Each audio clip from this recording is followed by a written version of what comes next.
तो last class में हम लोग डिस्कस कर रहे थे रेड एल्गी के बारे में। अब हम लोग आज बात करेंगे रेड एल्गी के एग्जाम्पल्स। रेड एल्गी के अंदर कौन कौन से एग्जाम्पल्स आते हैं। तो पहला एग्जाम्पल है हर्वेला।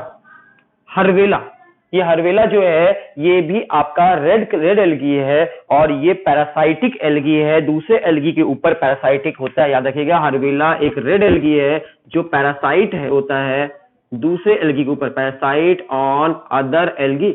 अदर एल्गी जो होते हैं उनके ऊपर ये पैरासाइट के रूप में रहता है। तो आप याद रखिएगा हर्वेला एक पैरासाइटिक एल्गी है।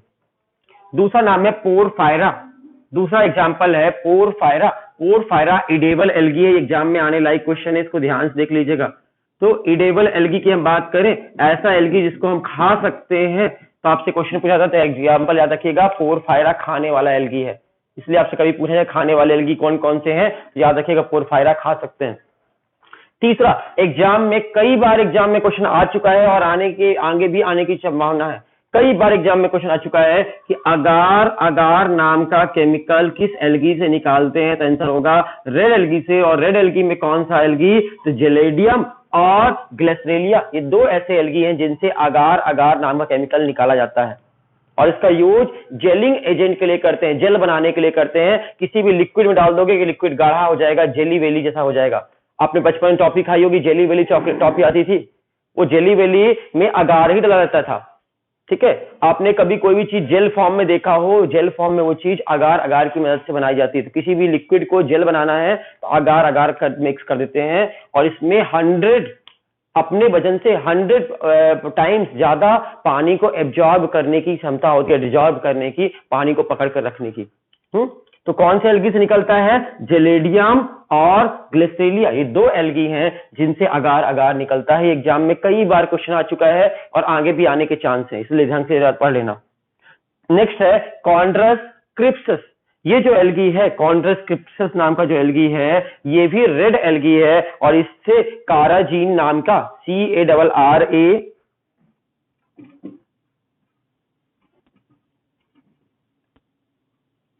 ये नाम का एक केमिकल निकलता है, काराजिनिन।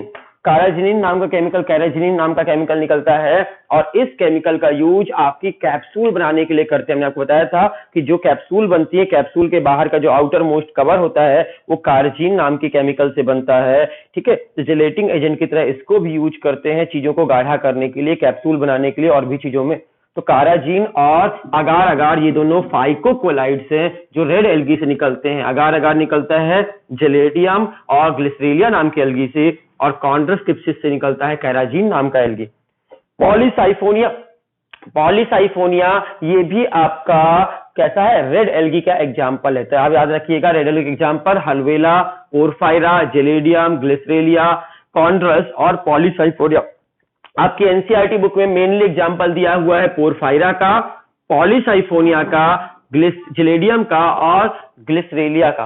ये चार एग्जाम्पल आपको अच्छे से याद रखने हैं। बाकी एग्जाम्पल हर्वेला भूल जाए चलेगा, कॉन्ड्रस भूल जाए चलेगा, लेकिन पोरफायरा, पॉलीसाइफोनिया, जेलेडियम और ग्लिसरेलिया ये चार नाम आपको जरूर याद होने चाहिए। इसको ऐसे याद कर सकते हैं, PG दो बार, पीजी क्लास होती है ना, पोस्ट ग्रेजुएशन, तो पीजी ये ट्रिक है, या PG स्क्वायर दो बार PG स्क्वायर, इसका ये ट्रिक है रेड एल्गी का। ठीक है, तो रेड एल्गी के बारे में हमने इतना पढ़ लिया। अब हम बोलते हैं इनके हैबिटेट के हिसाब से रेड एल्गी कहाँ मिलते हैं, उनके हिसाब से रेड एल्गी के नाम होते हैं। अलग अलग जगह पर रेड एल्गी हो सकते हैं और जहां पर रहते हैं उस हिसाब से उसका नाम हो जाता है। तो रहने के हिसाब से, जैसे कि जमीन में अगर रहते हैं तो उनको टेरेस्ट्रियल एल्गी कहते हैं। तो आपसे कोई पूछे टेरेस्ट्रियल एल्गी, टेरेस्ट्रियल एल्गी का मतलब क्या हुआ, तो ऐसा एल्गी जो जमीन में रहता है, सॉइल में रहता है, उसको हम टेरेस्ट्रियल एल्गी कहते हैं। दूसरा नाम आएगा इपीफाइटिक एल्गी। इपी मतलब ऊपर, फाइटिक मतलब होता है प्लांट, तो प्लांट के ऊपर रहने वाले एल्गी को कहते हैं इपीफाइटिक एल्गी। इपीफाइटिक एल्गी कहां रहता है, दूसरे पेड़ों के ऊपर लग जाए तो उसको बोलेंगे इपीफाइटिक एल्गी। तीसरा एल्गी है इंडोफाइटिक एल्गी। इंडो मतलब अंदर, फाइटिक मतलब प्लांट के, तो इंडोफाइटिक एल्गी प्लांट के शरीर के अंदर, तो प्लांट की बॉडी के अंदर रहने वाले एल्गी को इंडोफाइटिक एल्गी कहते हैं। कैसे नाम हो गए, सॉइल में जमीन में रहने वाले एल्गी को टेरेस्ट्रियल एल्गी, एपीफाइटिक दूसरे पेड़ों के ऊपर रहने वाले एल्गी को एपीफाइटिक, इंडोफाइटिक दूसरे पेड़ों के अंदर रहने वाले एल्गी को इंडोफाइटिक। अभी आपको बताना है एपीजोइक, ये एपीजोइक वर्ड का मतलब क्या होगा? एपीजोइक एल्गी, एपी मतलब ऊपर, जोइक जू मतलब एनिमल, एनिमल के शरीर के ऊपर रहने वाले एल्गी को क्या कहते हैं? एपीजोइक। दूसरे एनिमल के शरीर के ऊपर जो एल्गी लग जाते हैं, शरीर में किसी एनिमल के शरीर में एल्गी लग जाएगा तो उसको बोलेंगे कौन सा एल्गी लगा है? एपीजोइक। मोलस्का की जो सीट होती है, सेल होती है, तो मोलस्का की जो सेल होती है, सेल समझते हैं, सीप जिसको कहते हैं, सीपी कहते हैं आप, तो मोलस्का की जो सेल होती है, इनकी सेल के ऊपर कई बार एल्गी लग जाते हैं। आपने देखा होगा सीप वगैरह समुद्र से निकालना, सीपी वगैरह जो निकलता है इतना बड़ा बड़ा, उसके ऊपर मोलस्का के शरीर के ऊपर एल्गी लग जाता है। एनिमल के शरीर के ऊपर लगा है इसलिए एपीजोइक होगा। आपका एक भालू होता है जिसको कहते हैं स्लॉथ बियर,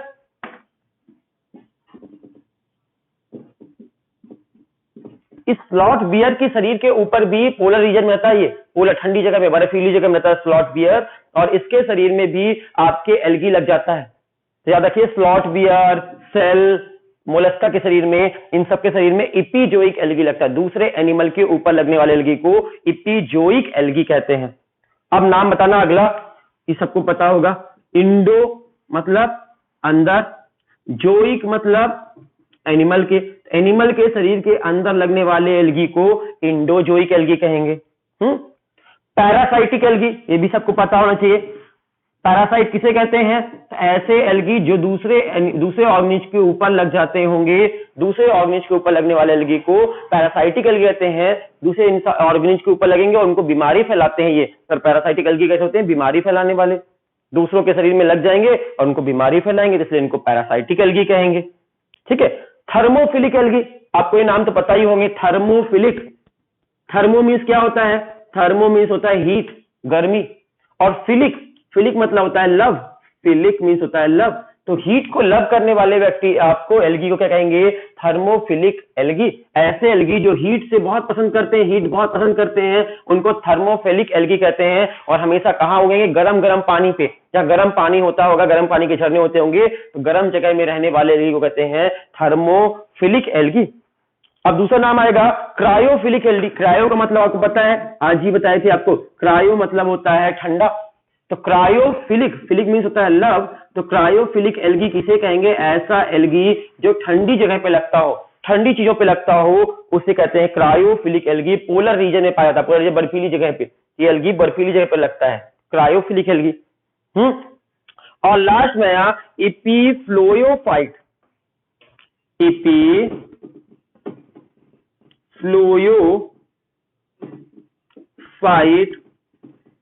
एल्गी। ये कौन सा एल्गी होगा? एपी मतलब ऊपर, फ्लोयो मतलब फ्लोयम, फ्लोयम के ऊपर, प्लांट के फ्लोयम के ऊपर लगने वाले एल्गी को एपीफ्लोयोफाइट एल्गी कहते हैं। मतलब ये लकड़ियों के ऊपर लगते हैं, बार्क के ऊपर, तो पेड़ का जो बार्क होता है, छाल होता है, बार्क में लगने वाले एल्गी को एपीफ्लोयोफाइट एल्गी कहते हैं। एक बार समराइज करते हैं, on the basis of habitats algae are many type. रहने के हिसाब से एल्गी बहुत तरह के होते हैं। सॉइल में रहने वाले एल्गी को टेरेस्ट्रियल एल्गी कहते हैं। प्लांट के शरीर के ऊपर लगने वाले एल्गी को एपीफाइटिक कहते हैं। प्लांट के शरीर के अंदर लगने वाले एल्गी को इंडोफाइटिक कहते हैं। एनिमल के शरीर के ऊपर लगने वाले को एपीजोइक कहते हैं। एनिमल के शरीर के अंदर लगने वाले को इंडोजोइक कहते हैं। दूसरे ऑर्गेनिज पर अटैक करके उनको बीमारी फैलाने वाले, उनसे न्यूट्रिशन लेने वाले एल्गी को पैरासाइटिक एल्गी कहते हैं। गर्म जगह पर रहने वाले एल्गी को थर्मोफिलिक कहते हैं। ठंडी जगह में रहने वाले एल्गी को क्रायोफिलिक कहते हैं। और फ्लोयम के ऊपर लगने वाले, मतलब पेड़ की बार्क के ऊपर, छाल के ऊपर लगने वाले एल्गी को एपीफ्लोयोफाइट्स के नाम से जानते हैं। तो ये हमने रेड एल्गी के बारे में सब कुछ बेसिकली पढ़ डाला। तो रेड एल्गी हमारे यहाँ पे खत्म हुआ, और अब हम लोग स्टार्ट करेंगे ब्रायोफाइट्स के बारे में जानना। तो थैलोफाइट हमारे यहाँ खत्म हुआ, अब ब्रायोफाइट्स स्टार्ट करते हैं।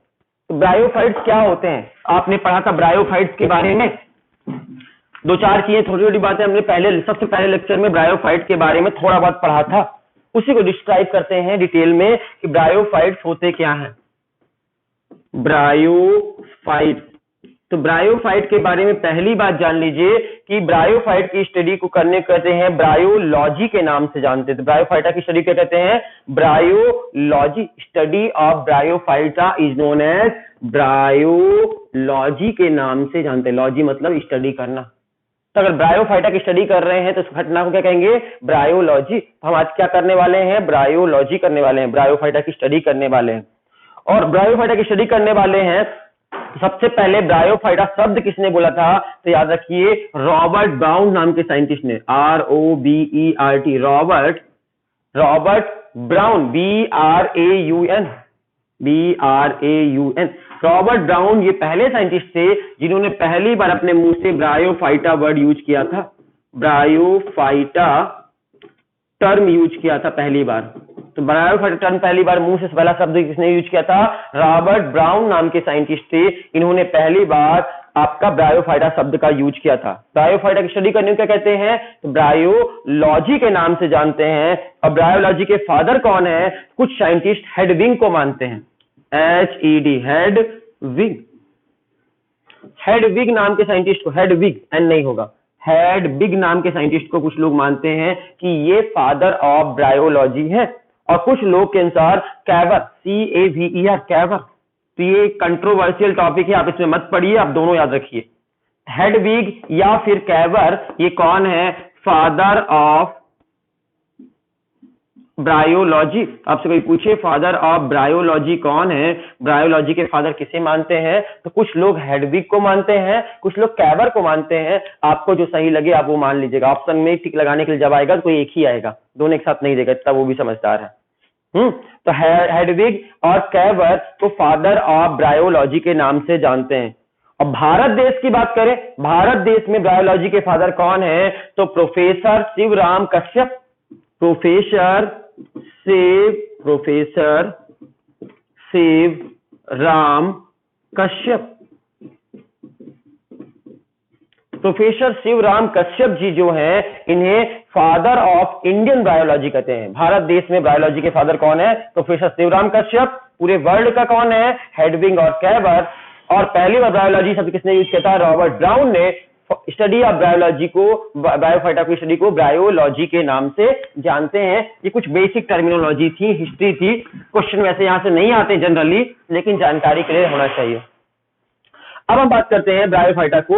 ब्रायोफाइटा के बारे में पहली line, it is a first land plant. दुनिया का पहला लैंड पौधा कौन है? जमीन में आने वाला पौधा यही है, it is a first land plant. Bryophyta दुनिया का पहला लैंड प्लांट है। इसका जन्म किससे हुआ है? तो ओरिजिनेटेड फ्रॉम, किससे ओरिजिनेटेड हुआ है? ओरिजिनेटेड फ्रॉम, किससे ओरिजिनेटेड हुआ है? एक्वेटिक प्लांट से, थैलोफाइटा से। थैलोफाइटा या aquatic plant, aquatic plant Thallophyta से ब्रायोफाइटा का जन्म हुआ है। इसका कोई सबूत है? हाँ है। क्या सबूत है? एयर कैनाल का पाया जाना। एयर कैनाल थैलोफाइटा में भी थी और ब्रायोफाइटा में भी होती है। क्या होती है? Air, presence of air canal, presence of air canal इस बात को प्रूफ करती है। और भी बहुत से कैरेक्टर मैच करते हैं, उनमें से एक है एयर कैनाल का पाया जाना। ये सब प्रूफ करते हैं कि थैलोफाइटा से ही ब्रायोफाइटा पैदा हुए। तो ब्रायोफाइटा का जन्म किससे हुआ है? थैलोफाइटा प्लांट से। दुनिया का पहला लैंड प्लांट, जमीन में पैर रखने वाला प्लांट थैलोफाइटा था। ठीक है, इसका जन्म किससे हुआ है? तो थैलोफाइटा से हुआ है। ब्रायोफाइटा का जन्म थैलोफाइटा से हुआ है। इसका सबूत है, इसके शरीर में एयर कैनाल पाई जाती है।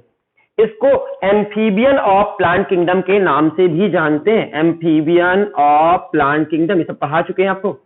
एम्फीबियन ऑफ प्लांट किंगडम के नाम से जानते हैं। मतलब ये जमीन के अंदर और जमीन के बाहर, मतलब पानी में और पानी के अंदर, पानी के बाहर दोनों से जिंदा रह सकते हैं, इसलिए इनको एम्फीबियन से तुलना किया गया है। एम्फीबियन ऑफ प्लांट किंगडम की उपाधि दी गई है कि दोनों जगह जिंदा रह सकते हैं। लेकिन ब्रायोफाइटा को सक्सेसफुल लैंड प्लांट नहीं मानते। इट इज नॉट अ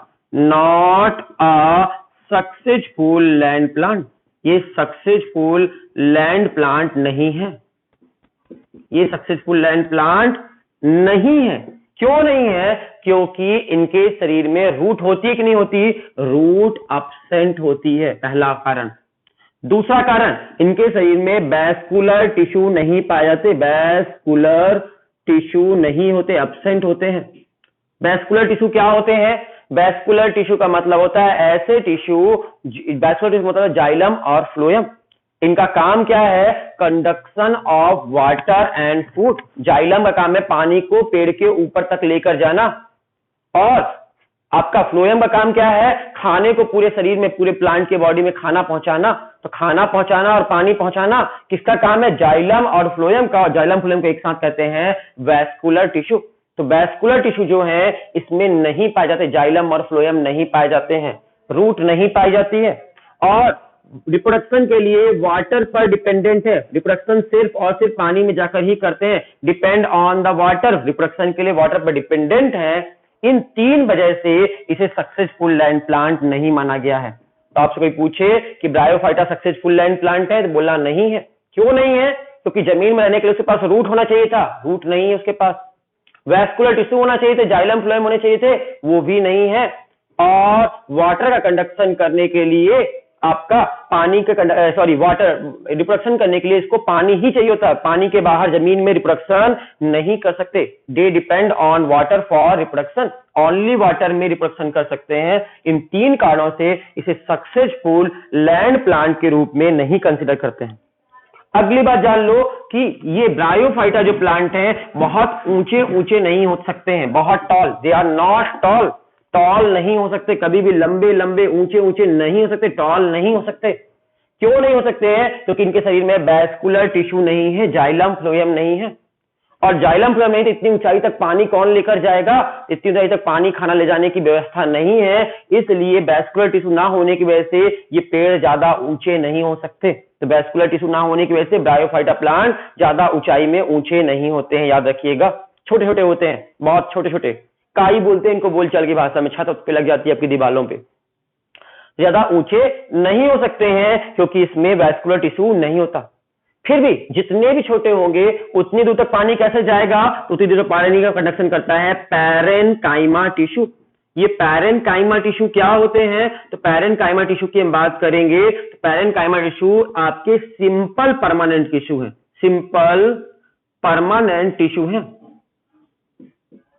और ये पूरे प्लांट की बॉडी में बहुत सारे पाए जाते हैं। प्लांट की बॉडी का मैक्सिमम पार्ट यहीं से बना होता है, और ये लिविंग टिश्यू, जिंदा टिश्यू है। तो जिंदा टिश्यू होने के नाते थोड़ी दूर तक पानी को ऊपर तक पहुंचा देते हैं, थोड़ी दूर तक। जैसे कि आप एग्जांपल के तौर पे देखो, एक कपड़ा आपके पास है, एक कपड़ा है, कपड़े का एक हिस्सा गीला होता है तो दूसरा हिस्सा तक थोड़ी दूर तक पानी चढ़ जाता है। इस घटना को कैपिलरी एक्शन कहते हैं। देखना, कोई कपड़ा लेना, कपड़ा का एक सिरा पानी में डुबा देना, एक सिरा मत डुबाना, देखना थोड़ी दूर तक पानी चढ़ जाता है ऊपर की ओर, ठीक है। तो ये कैपिलरी एक्शन कहलाता है। वैसे ही पैरेन्काइमा टिश्यू में थोड़ी दूर तक पानी ऊपर कंडक्शन हो सकता है, लेकिन ज्यादा दूर तक पानी ऊपर नहीं जा सकता, सिर्फ थोड़ी दूर तक कर सकते हैं। तो इसीलिए पैरेन्काइमा टिश्यू होता है जो थोड़ी दूर तक ही पानी पहुंचा सकता है, इसलिए छोटे छोटे होते हैं, बहुत ऊंचे ऊंचे नहीं होते हैं।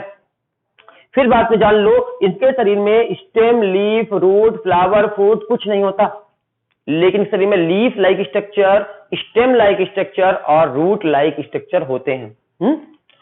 अगली लास्ट लाइन, सबसे इंपॉर्टेंट लाइन कि ब्रायोफाइटा प्लांट को सेयोफाइटा के नाम से जानते हैं, सेयोफाइट प्लांट के नाम से जानते हैं। क्यों? सेयोफाइट का मतलब क्या होता है?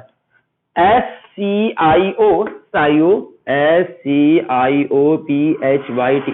साइयोफाइट। ब्रायोफाइट प्लांट्स को साइयोफाइट प्लांट्स भी कहते हैं। क्यों? साइयोफाइट का मतलब होता है ऐसे प्लांट जो गीली छायादार जगह में रहते हैं। साइयो मतलब वेट प्लेस में, मॉइस्ट प्लेस में रहने वाले। मॉइस्ट प्लेस जहां का है, जहां ठंडा गीला होता है, वेट प्लेस होता है, मॉइस्ट प्लेस होता है, मॉइस्चर होता है, जहां पर छायादार जगह होती है। छायादार मतलब आपका जहां पे धूप ना आती हो, सन की डायरेक्ट लाइट ज्यादा ना आती हो, ऐसी छायादार जगह पे, सैडी प्लेस पे।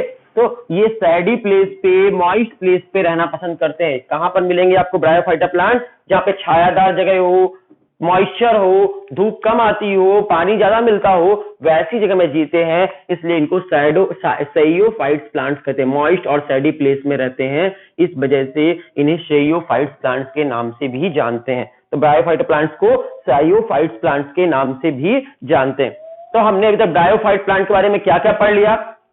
ब्रायोफाइटा प्लांट, पहली बार ब्रायोफाइटा नाम किसने दिया था? रॉबर्ट ब्राउन ने। ब्रायोफाइटा की स्टडी को ब्रायोलॉजी कहते हैं और हेडविंग और कैवर इसके फादर हैं, इंडियन फादर हैं शिवराम कश्यप जी। ब्रायोफाइटा प्लांट को पहला लैंड प्लांट कहते हैं और इसका जन्म एक्वेटिक प्लांट से हुआ था, क्योंकि इसका सबूत है आपका प्रेजेंस ऑफ एयर कैनाल।